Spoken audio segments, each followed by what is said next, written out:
विलास के ऊपर सवाल उठाते हैं, मैं उनको भी कहना चाहूंगा कि आपकी नाराजगी मेरी सराखों पर कोई दिक्कत नहीं। आपकी नाराजगी तो मेरे उस पिता से भी रही थी जब उन्होंने 2014 में एनडीए का साथ देने का काम किया। उस वक्त भी आप उनसे नाराज हुए थे, बिना इस बात को याद किए कि कैसे 2005 में उन्होंने अपनी पार्टी को समाप्त कर दिया, बिहार में मुस्लिम मुख्यमंत्री बने, इस बात की दावेदारी पेश करते हुए।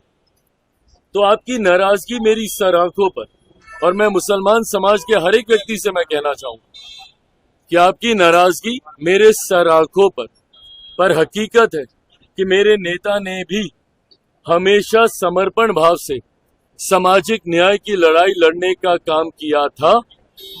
मेरी रगों में भी उन्हीं का खून है, उन्हीं के संस्कार हैं। मैं भी उनकी उस सोच को उतनी ही ईमानदारी से आगे लेकर चलने का काम करूंगा।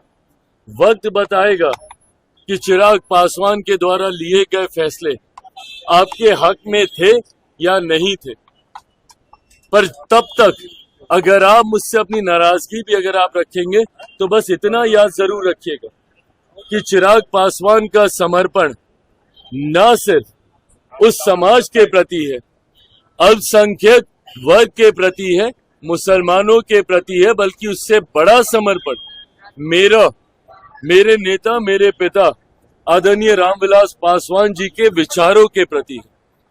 मेरा कमिटमेंट उनकी आइडियोलॉजी के साथ है और उनकी आइडियोलॉजी सामाजिक न्याय की रही है, और इसके साथ चिराग पासवान ने ना कभी समझौता किया था, ना कभी भविष्य में समझौता करेगा। चिराग पासवान के द्वारा लिया गया हर फैसला, मेरी पार्टी के द्वारा लिया गया हर फैसला मेरे पिता के विचारों को मजबूत करने की सोच को प्राथमिकता देने की दिशा में लिया जाएगा।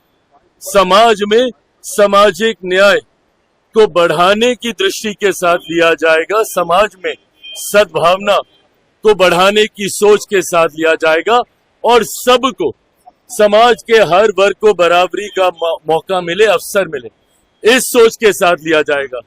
हो सकता है जैसे इसके पूर्व में भी हुआ, आज शायद लोगों को इस पर यकीन ना हो, पर आने वाला समय बताएगा कि इस फैसले को लेने से पहले हर बिंदु पर विचार किया गया। हम लोगों की भी चिंता थी जब ये विधेयक सामने आया, जेपीसी की मांग हम लोग के द्वारा की गई थी।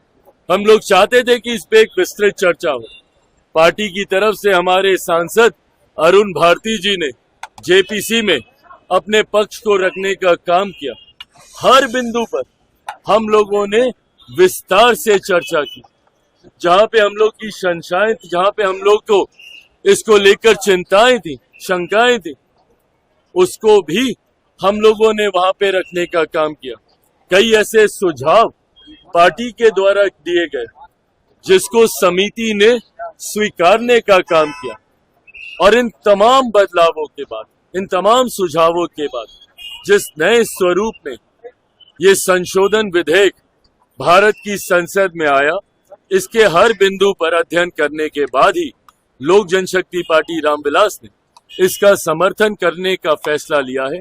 मैं मानता हूं कि आने वाले समय में गरीब मुसलमानों के हित में ये विधेयक रहेगा, और समय इसको साबित भी करेगा।